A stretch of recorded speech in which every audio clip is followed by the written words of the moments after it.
Anyway, should we move on? Hundreds of young transgender people are seeking help to return to their original sex. That's according to a charity that's been set up to help support those who want to reverse their treatment, known as detransition. Now, the number of people making the move to transition is at a record high, but there's a limited amount of help available to those who change their minds. Sally Lockwood reports.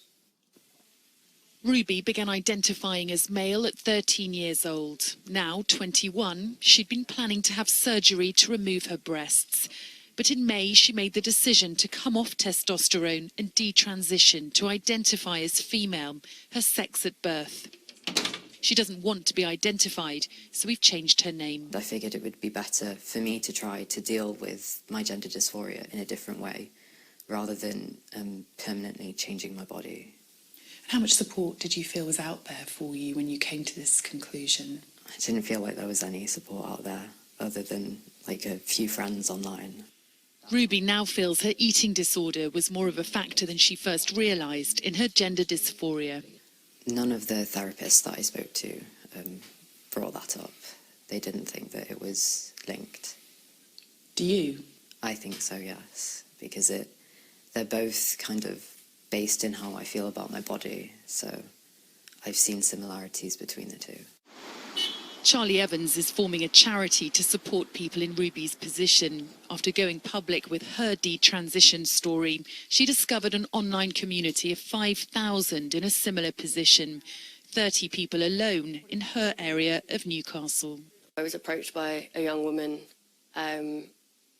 with a beard, and she hugged me and said, I'm a detransitioned woman as well, I've just stopped taking testosterone.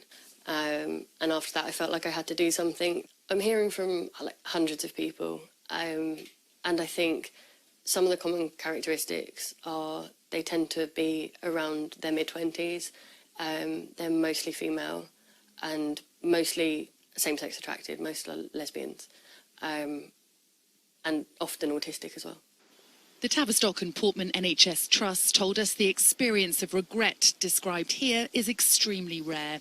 Their gender identity service for children in Leeds and London now has a record number of referrals. The clinics here and in London see 3,000% more patients than they did 10 years ago.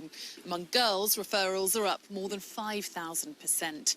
There's no question this service is helping children who feel distressed in their own bodies. But the full impact of children making decisions about their gender at such young ages may not truly be clear until much later in their lives. At 21, it's had a positive outcome for Jamie and his mum. After testosterone and surgical treatment, he's far happier than the torment of his teenage years. It was kind of hell. Like, it's just not something you'd want to go through if you were trans. Like me, it's just, it's awful. Like, everything that happens to you within that stage of puberty for a female, for a trans man, it's awful. There's currently no data for how many in the trans community detransition, and to talk about it can be viewed as transphobic. But people like Ruby say more discussion is needed, as well as more options for people with gender dysphoria. Sally Lockwood, Sky News.